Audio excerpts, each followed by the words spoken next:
Leading by example, positive reinforcement are the essential elements of a good security awareness program. Hello, everyone, and welcome to the CyberWire's Hacking Humans podcast. This is the show where each week we look behind the social engineering scams, phishing schemes, and criminal exploits that are making headlines and taking a heavy toll on organizations around the world. I'm Dave Bittner from the CyberWire, and joining me is Joe Kerrigan from the Johns Hopkins University Information Security Institute. Hello, Joe. Hello, Dave. We've got some interesting stories to share this week, and later in the show, my interview with Dennis Dillman. He's VP of Security Awareness at Barracuda Networks. He's going to share some insights on security awareness training. But first, a word from our sponsors, KnowBe4. So, who's got the advantage in cybersecurity, the attacker or the defender? Intelligent people differ on this, but the conventional wisdom is that the advantage goes to the attacker. But why is this? Stay with us and we'll have some insights from our sponsor, KnowBe4, that puts it all into perspective.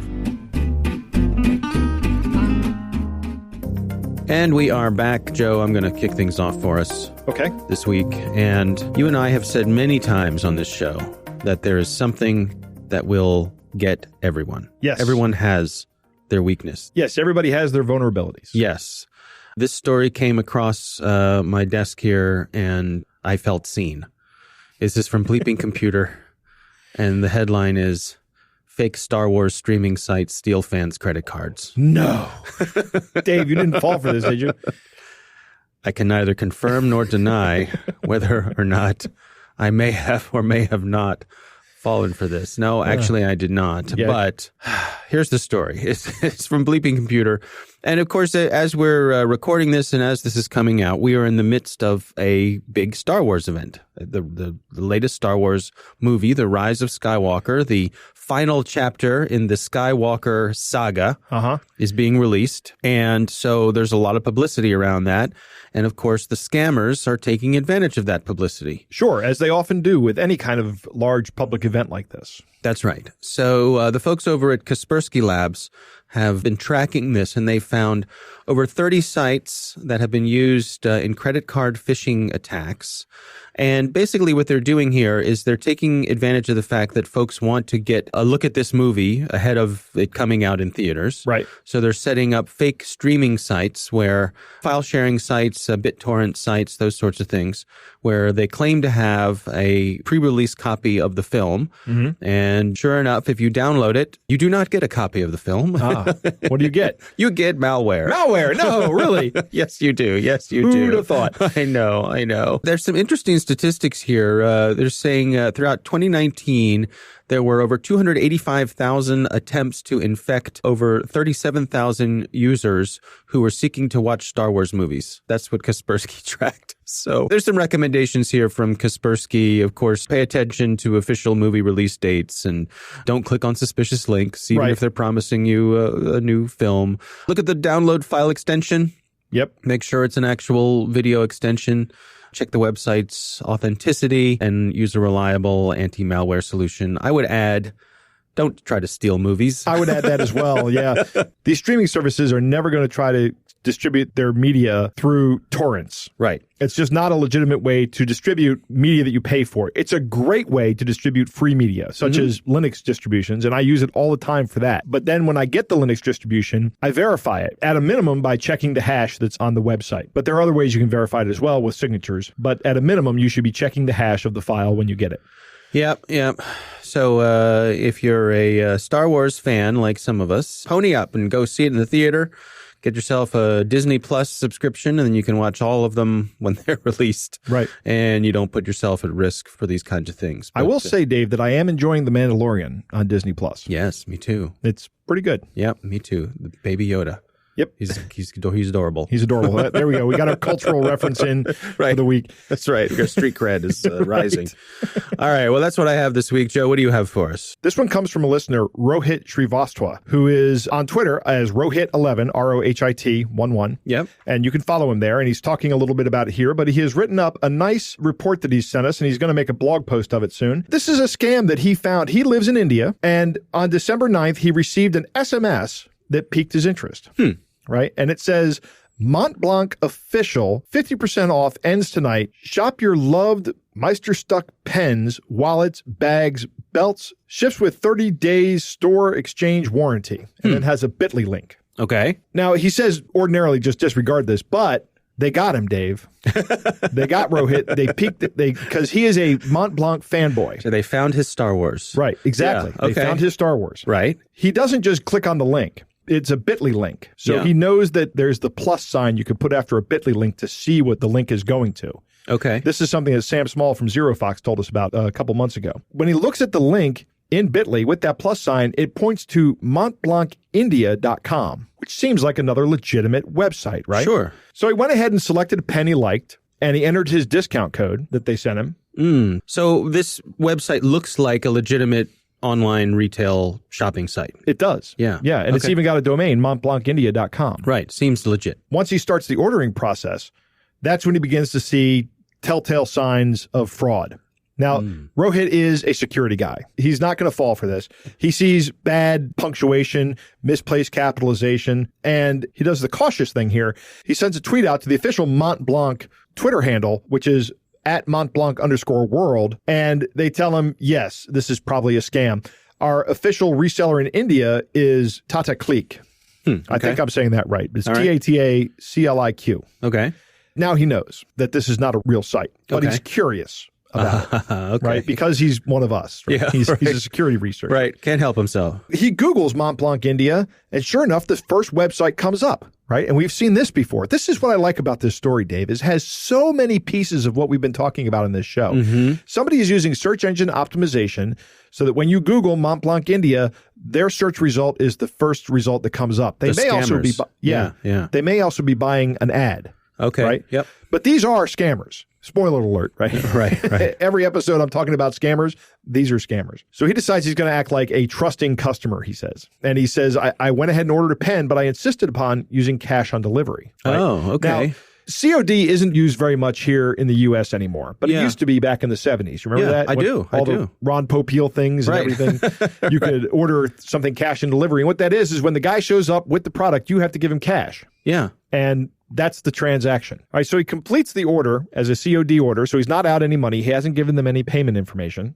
And he gets an SMS message and an email confirmation of the order. But the email goes straight to spam, and he notices that the address of the email is not Mont Blanc, India, but Mont Blanc's India, with an S between Blanc and India. And he does a quick who is query of Mont Blanc's India and finds that all the domain registration information is anonymized.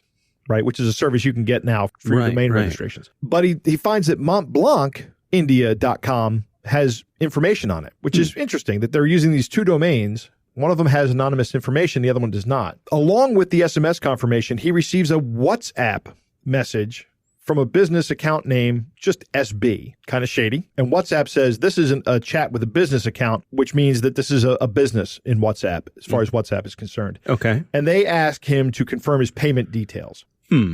But he's said cash on delivery. Right. Yeah, he says, please share the account details. At this point in time, he's 100% this is fraud. He's already decided to play along. So after the message on WhatsApp, he gets a phone call from a local cell number to discuss his order. Look at all the moving parts in this story. Yeah. This is what fascinates me about it. Now, the guy on the phone says, we'll give you an extra 6% off if you pay via Google Pay or Paytm. Right?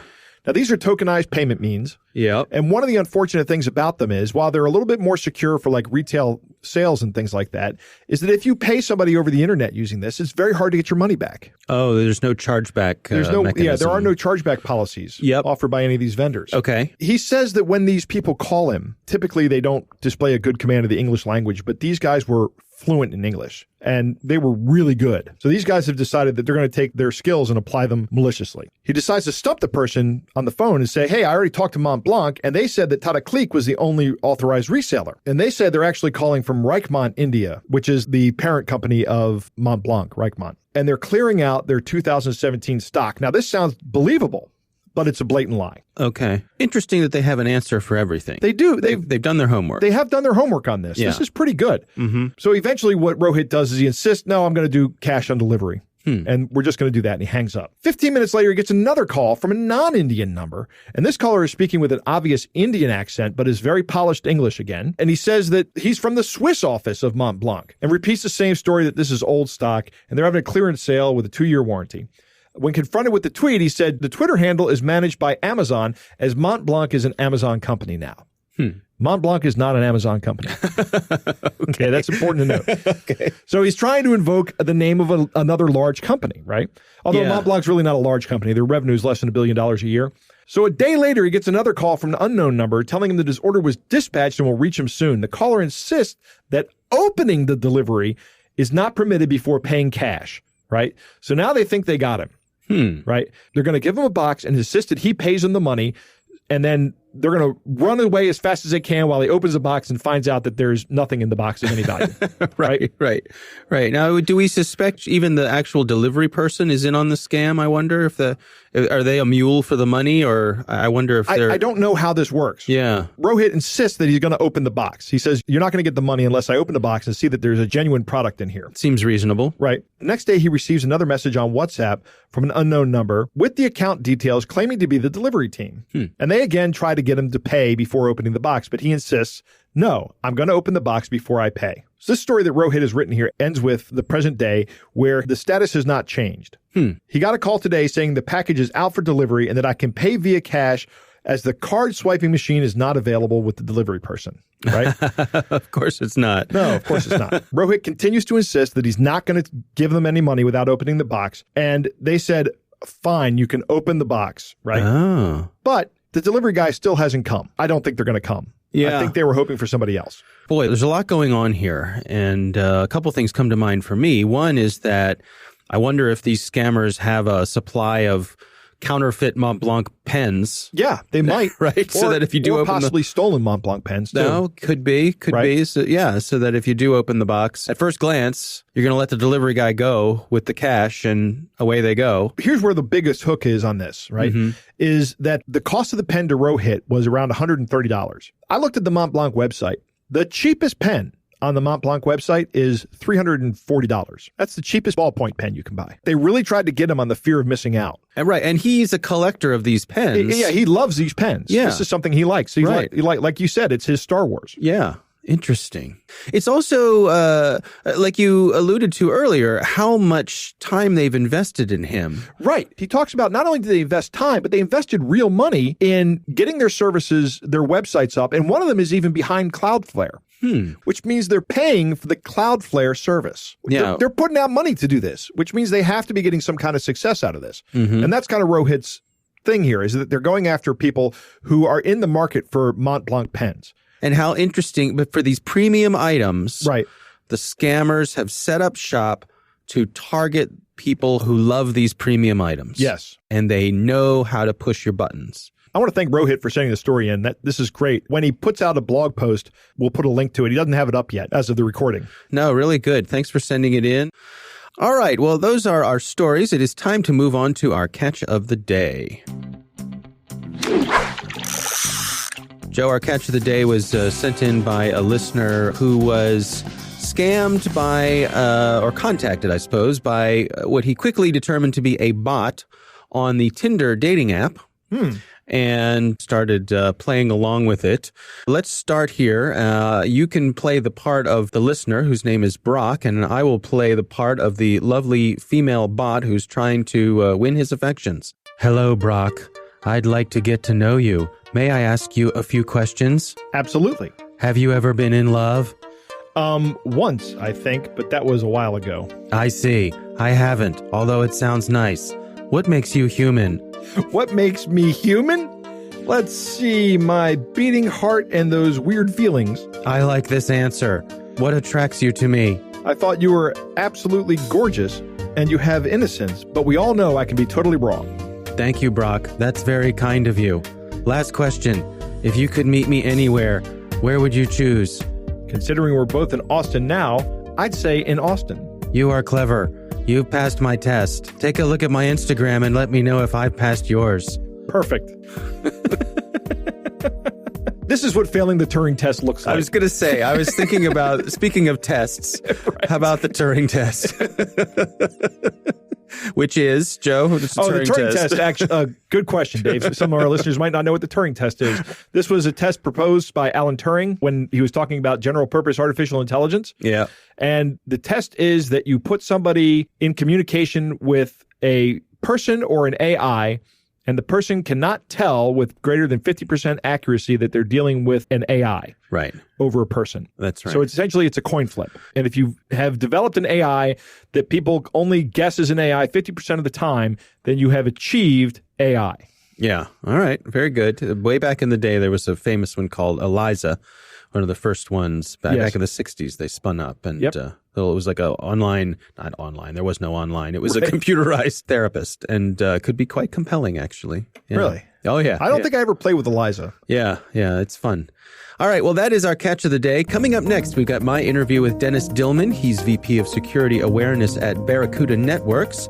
But first, a word from our sponsors. Now let's return to our sponsor's question about the attacker's advantage. Why do the experts think this is so? It's not like a military operation where the defender is thought to have most of the advantages.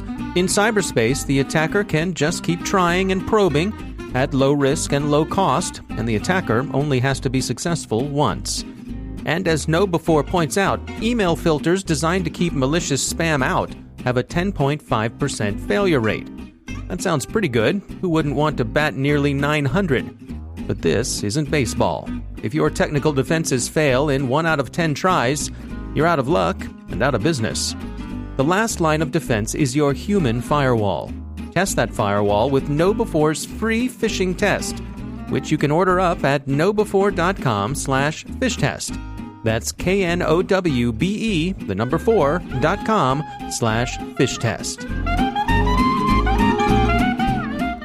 Joe, I recently had the pleasure of speaking with Dennis Dillman. He is VP of Security Awareness at Barracuda Networks, and he's going to share some of his thoughts on security awareness training. Here's my conversation with Dennis Dillman.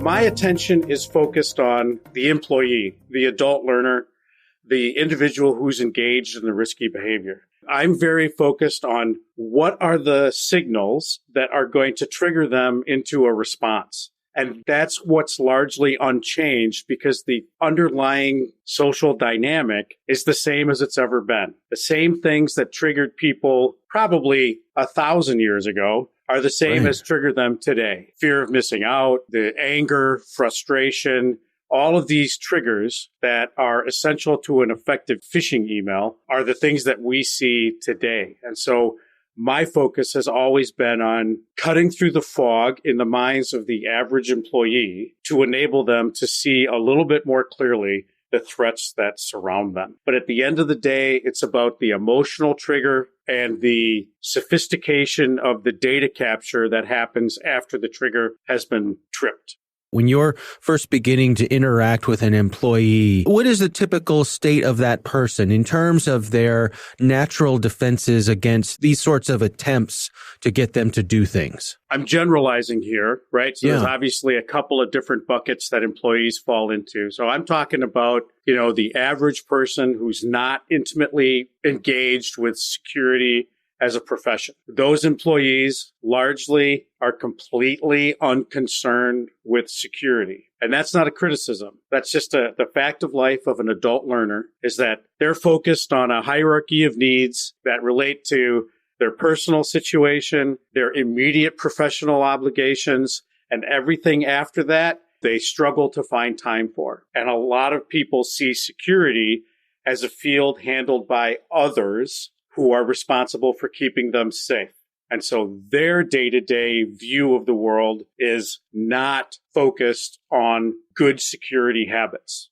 Well, take us through how you approach that. How do you get their attention? And then how do you get them to take the things that you're suggesting seriously, make them realize that that's time well spent for them? Like a lot of these programs, it starts at an executive level. So if we can engage at a level where relatively modest resources are allocated to security awareness training, we see an order of magnitude more success. And my preferred approach, right? Every organization's culture is different, but my default approach for most cultures is to try to get them to gamify their training. And by gamify, I do not mean make it juvenile or put some kind of arcade, veneer over what's happening. What I mean is to engage a sense of teamwork and a sense of competition. And those are very natural learning mechanisms in an adult learner because they draw them into a more communal approach to problem solving and without them having to do a lot of extra work. In the Midwest here, we have fish fries. And so I talk about having a fish Friday. It doesn't matter what the mechanism is that you choose to engage the employees with. The important thing is that you are constantly making them aware of the fact that phishing happens and that they should be on the lookout. Even if you do it by telling them you're going to be tested on Friday, we tell you in advance. We even might tell you what the fish is going to look like on Friday. The point is it gets it in your mind. It lets you know that your department is going to be compared against the other department. And what we see, of course, is, with adult learners, that positive reinforcement is key. So the department that gets the most points gets a pizza day, gets a traveling trophy, gets any sort of positive reinforcement for engaging in the right behavior.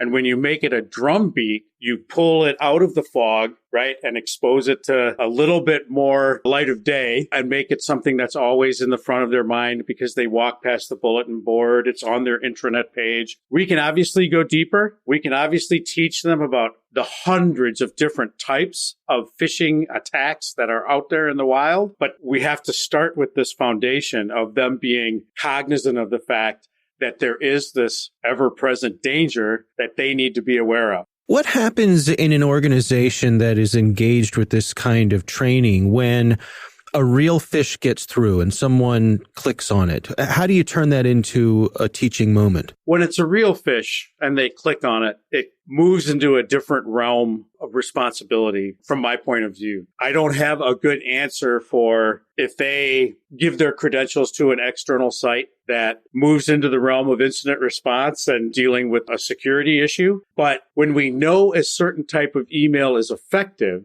right, whether it's because it's one of our own or whether it's because there's a threat that's in the wild, we can turn that into a training program by exposing other people in the organization to that kind of threat.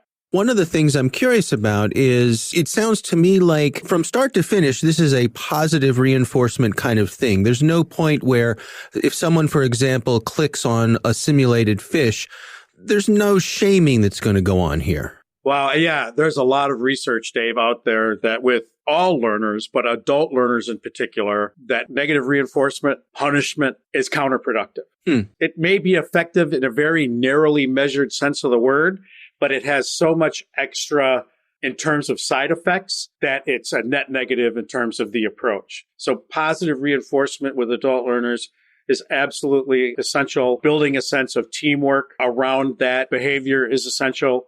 Executive buy-in in terms of a healthy approach to security is huge. It's really hard to encourage the staff to have a good risk-averse behavior when the executives at an organization don't engage in that same behavior and they're setting a counter example. So leading by example, positive reinforcement are the essential elements of a good security awareness program. When someone implements a security awareness program, how do they measure success? How do you know that you're getting return on your investment? That is a controversial question. And the reason it's controversial is that I would say there's not a standardized best practice around this answer. One approach is to focus on a key metric like click rate. And there's a lot of security awareness providers in the market that are very focused on click rate and want to encourage you to see success in a ever diminishing, click rate for your organization. And while that's certainly not bad news, the problem with click rate is that it is a very, very narrow metric because it's not just click rate, it's click rate for a very specific type of email. I always encourage my customers to try to find a spike in click rate, which is actually what led to ice fishing as a topic for my team, is that you need to keep changing the types of emails that are being sent to see whether or not there's a specific type of email that has a massive response by your organization's employees so that you've got a risk issue that you need to address. It's a lot like vulnerability scanning servers and firewalls. If you always scan for the same thing, you're not really searching for the threats that face your organization.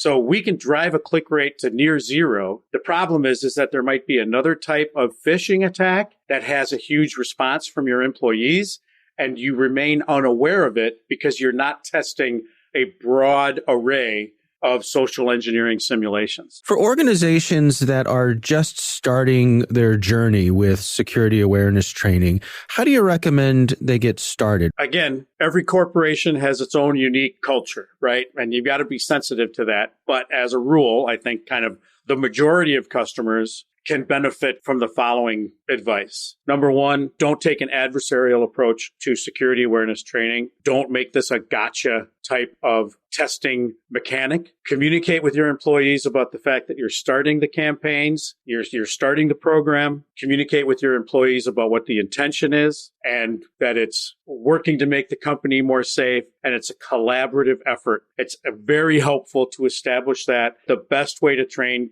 adult learners, in my experience, is to put the real thing in front of them and let them interact with it, let them understand what they need to be looking for, and then keep up the frequency. If you train once a year and you do a once a year simulation, I know you're not going to get the level of response that you want. You need to be training constantly throughout the year.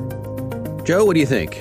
Dennis gets it. Yeah. He has a keen understanding of what the problem is in social engineering. Mm-hmm. I love that Dennis points out that the triggers that people have are not new, but they are things that we have had for thousands of years. We've evolved with these things. And gamification is also very useful. Using things like teamwork and competition are the natural counterparts to these triggers that scammers use, because teamwork and competition are things that we've evolved with, as well as fear and greed. The way Dennis articulates it is great. The attacks are getting better, but so are the defenses. But still, we see the same things getting through, and then they hit on the same triggers again. So the answer is use the teamwork, use the competition, and build a security awareness program. One of the key points here is that a security awareness program is going to be much more effective when it comes from the top, right? If you're in any kind of organization, the C-suite of that organization has to be on board. And adult learners are averse to negative reinforcement. They really don't like it. Oh, we even say, don't treat me like a child. Exactly. That's exactly what it is. This don't treat me like a child, right? And nothing is more offensive to an adult learner than being treated like a child. So communicate with your employees and don't have a gotcha mentality. Some of the things Dennis says here are very important. Tell them, we're going to have a phishing training coming through with fake emails coming through to measure the effectiveness. This is to make you better at spotting these. Right. It's not to catch you and embarrass you. Exactly. And if you have a large enough organization, tell your employees what the results are. When you send out a phishing email and 20% of the people click on the link, put that out there as the metric. 20% of us clicked on the link. Here are the things you can do to notice that this is better.